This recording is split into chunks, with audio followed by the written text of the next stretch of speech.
volviendo a lo simple, ¿no? Has dicho, vale, pues para el tema empresas, miras en la web y qué empresas podrías no comprarles producto que están contribuyendo a lo que está pasando en Israel-Gaza, ¿no? A nivel de voto, alguien normal de la calle, ¿cómo puede entender si la información que le está dando un partido u otro es correcta, es falsa? ¿En qué medios de comunicación tú crees que la gente se debería de informar para que sea lo más neutral posible, si es que existe una neutralidad como para luego poder valorar tú hacia dónde quieres ir, ¿no? Yo creo que también aquí la responsabilidad es doble. Por una parte, es cierto que hay tanta cantidad de información que es muy difícil distinguir qué información es buena y qué información es mala. Por otra, ha habido mucha irresponsabilidad por parte de algunos medios de comunicación que a lo mejor no han sabido llegar a la gente de la manera adecuada, no tratando a lo mejor temas que les puedan interesar tanto. Y por otra parte, creo que también se ha permitido y se sigue permitiendo que los políticos hagan eh, comunicados en lugar de permitir la participación de los periodistas. Por ejemplo, cuando se hace una convocatoria y no se permiten preguntas, bueno, pues si los medios de comunicación, los periodistas aceptan que solamente haya una vía de comunicación, que es la del político, en lugar de permitir que se les cuestione, eso es un error. Lo que estamos permitiendo, yo lo veo de forma distinta porque también es verdad que yo no estoy en España hace muchos años y no estoy siguiendo la política española como periodista, es decir, no interactúo con políticos en España. Mi relación con la política es diferente porque es a un nivel más internacional.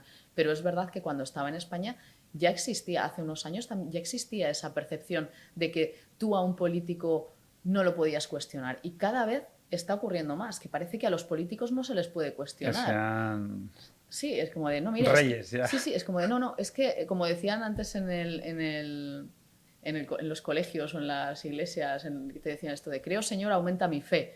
Es como de, no, no, parece que lo que diga el político hay que creérselo. Va a misa, ¿no? Y no es así. Y el problema es que llega un momento en el que es muy difícil lo que tú dices, distinguir el grano de la paja, saber qué es lo bueno y qué es lo malo. Y ahí tiene que haber un trabajo que yo creo que empieza con la educación. Antes me has preguntado cómo se lo explicarías a un niño de 7 años y creo que nuestro problema principal es de educación.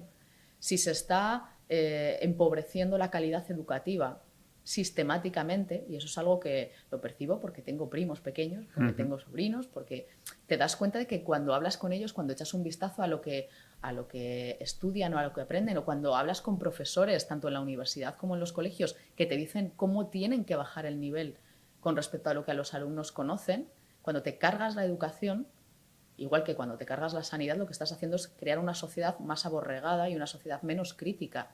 Entonces yo creo que antes de hablar de información o de cómo se puede seguir un medio o qué medios se pueden seguir para ver cómo se informa, lo que tienes que hacer es crear una sociedad más crítica a través de la educación para que sean capaces de distinguir cuando se la estén pegando. Porque si tú eres capaz de saber, si yo te digo, este vaso es transparente o este vaso es azul y tú lo miras y dices, no, no, es naranja.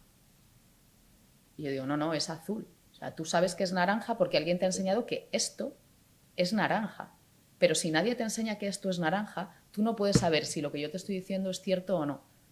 Entonces, eso es lo que tiene que ocurrir. No tiene que haber medios mejores, por supuesto que tiene que haber medios mejores, pero que haya medios mejores empieza con que nosotros seamos capaces de exigir que haya medios mejores. Y yo, ciertamente, hay veces que me llevo las manos a la cabeza como periodista con el tipo de información que se consume. Con que alguien te diga, no, yo no soy periodista, yo soy creador de contenidos, que es muy respetable. Es como de, bueno, pero ¿cuál es la calidad? ¿Qué principios éticos vas a aplicar a esa información? ¿Cómo has conseguido esa información? ¿Qué tipo de responsabilidad tienes con respecto a quién te informa de eso? ¿Cómo lo cuestionas? ¿Y por qué está pasando eso a nivel de los medios de comunicación, tú crees? Que están empeorando igual que la educación, ¿no? Tercer tip, educación para los niños. Digo, de las tres cosas para Sí. poder hacer Sí, no, educación para los niños y educación para los para los adultos. adultos. Sí, es que hay una cosa muy bonita, por ejemplo, que a mí me está pasando desde que empezó la guerra en Palestina. Yo me he resistido un poco a ser más visible en redes sociales porque no es algo con lo que me sienta cómoda. El periodismo, creo que el periodista jamás debe ser protagonista. Creo que el periodismo se debe hacer desde otro nivel y debemos ser casi invisibles a la hora de contar las cosas, pero es verdad que a la fuerza ahorcan y cuando te encuentras en un medio, y es verdad que hay muchas cosas buenas en las redes sociales que debemos aprovechar para comunicar a ciertas personas o a ciertos grupos de población, pues tiene su valor. Entonces, desde que empezó la guerra de Israel y Palestina, o la última guerra en este genocidio que se está cometiendo en Gaza, una cosa bonita que me ha pasado en redes sociales es que gente de edades más elevadas, a partir de a lo mejor 55, 60 años o incluso mayores, que no han tenido a lo mejor la oportunidad de estar tan centrados en ese tipo de información internacional, pues por su actividad laboral o porque no han tenido tiempo, se están acercando, me contactan, me preguntan, me piden recomendaciones de libros, me piden recomendaciones de lecturas, incluso de periodistas y de gente, como me preguntabas tú antes, a la que puedan seguir o a la que puedan respetar. Y eso, para mí, tiene dos lecturas y una, de alguna manera, también me hace sentir que estoy haciendo algo bien en mi trabajo, que es que si alguien respeta mi opinión sobre algo, es que el tipo de periodismo que estoy haciendo, la forma en la que estoy comunicando, no solamente yo sé que es buena, que es honesta, sino que además la gente lo está percibiendo de esa manera. Entonces, cuando tú haces una buena información, cuando tú comunicas bien, la audiencia es capaz de percibirlo. Entonces, no solamente hay que educar a los niños, hay adultos que son capaces de llegar a esa información o a eso que tú les estás contando y aprender y plantearse cosas. Hace un mes y medio hacía un curso en el que hablaba de qué hablamos cuando hablamos de genocidio en Gaza.